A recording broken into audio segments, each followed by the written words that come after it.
Breaking! What I'm about to show you about Jacob Fatu's brutal attack on Solo Sikoa will completely destroy everything you thought you knew about the Bloodline. And trust me, the real story behind this betrayal is darker than WWE wants you to believe. Stay with me because this gets absolutely insane. The exclusive footage and insider information I'm about to reveal could get me in serious trouble with WWE management. You do not want to miss what's coming next. Let me take you back to Money in the Bank 2024, Montreal's Bell Center. What was supposed to be Solo Sikoa's crowning moment as the undisputed leader of Bloodline 2.0 instead became a nightmare broadcast in real time. Multiple sources close to the situation are now confirming that what we witnessed wasn't just a storyline gone wrong, it was a family destroying itself from the inside out. And here's what WWE desperately doesn't want you to know. This attack was so severe, so personal, that even hardened WWE officials were left in complete shock.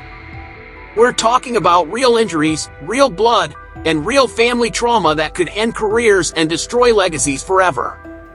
Here's what we know for sure.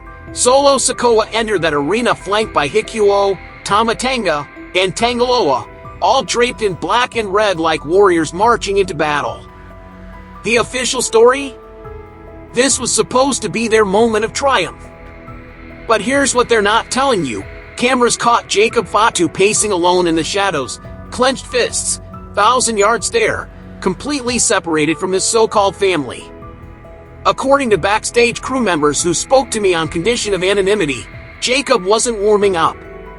He wasn't getting in the zone. He was lost in thought, staring into a void with the weight of an irreversible decision on his shoulders. One crew member told me, and I quote, "He looked like a man who had already crossed a line in his mind." And it gets worse. Industry insiders reveal that in the week leading up to Money in the Bank, Jacob had been avoiding Paul Heyman's messages, missing rehearsals, and withdrawing from Bloodline strategy meetings.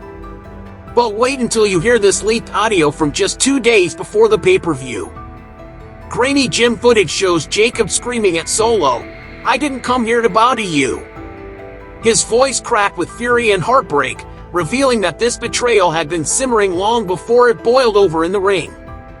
Think about it. Doesn't it seem suspicious that WWE's own cameras somehow missed capturing this confrontation?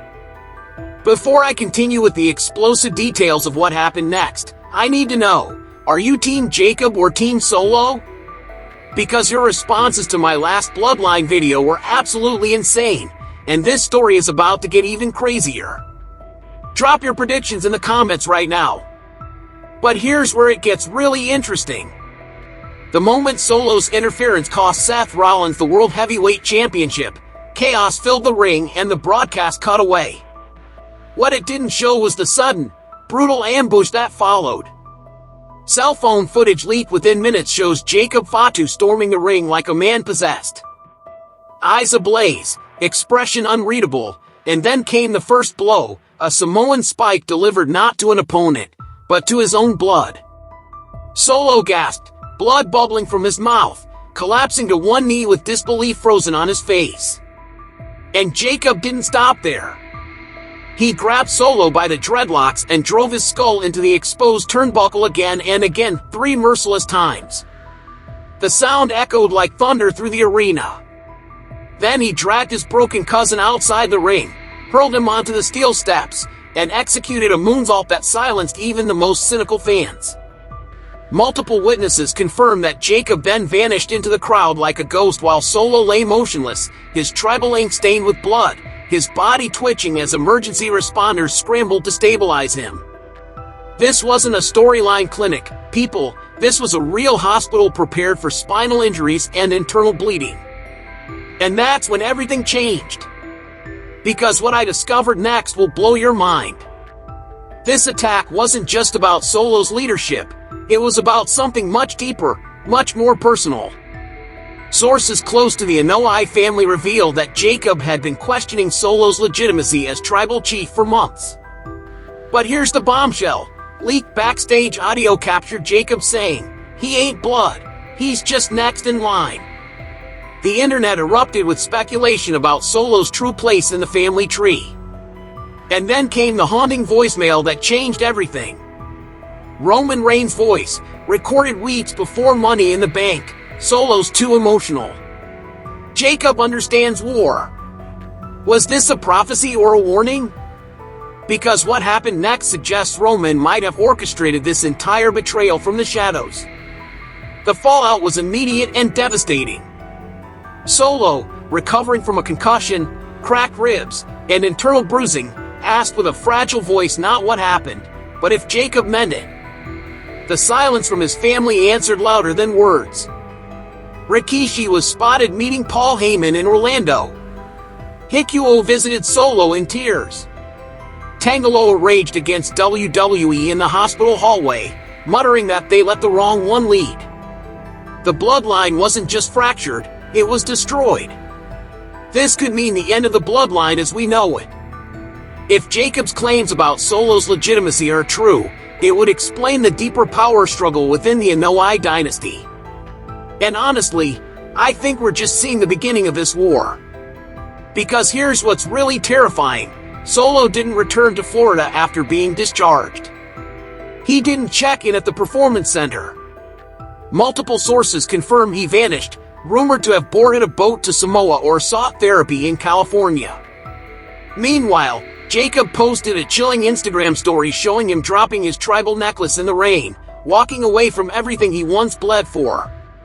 Now, this might seem unrelated, but stay with me because when you connect the dots, a disturbing pattern emerges. Roman Reigns made no appearance until that eerie SmackDown finale. No music, no lights, just static-covered video saying, "You chose fear over blood." Jacob didn't. Triple H reportedly asked Backstage if Roman and Jacob were working together. Jey Uso refused to return, saying Solo turned his back on those who bled for this family. Even Rikishi broke his silence, saying his sons were tearing each other apart because no one taught them how to heal. So let me break this down for you. What began as Solo's coronation became a family's destruction. Jacob's betrayal exposed cracks that ran deeper than anyone imagined. Roman's cryptic messages suggest this was all part of a larger plan. And Solo's disappearance proves that some wounds cut too deep to heal. This whole situation shows us that in the world of professional wrestling, the line between performance and reality can disappear in an instant. When family loyalty collides with personal ambition, the result can be devastating.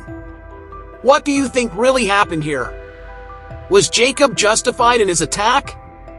Is Roman pulling the strings from behind the scenes?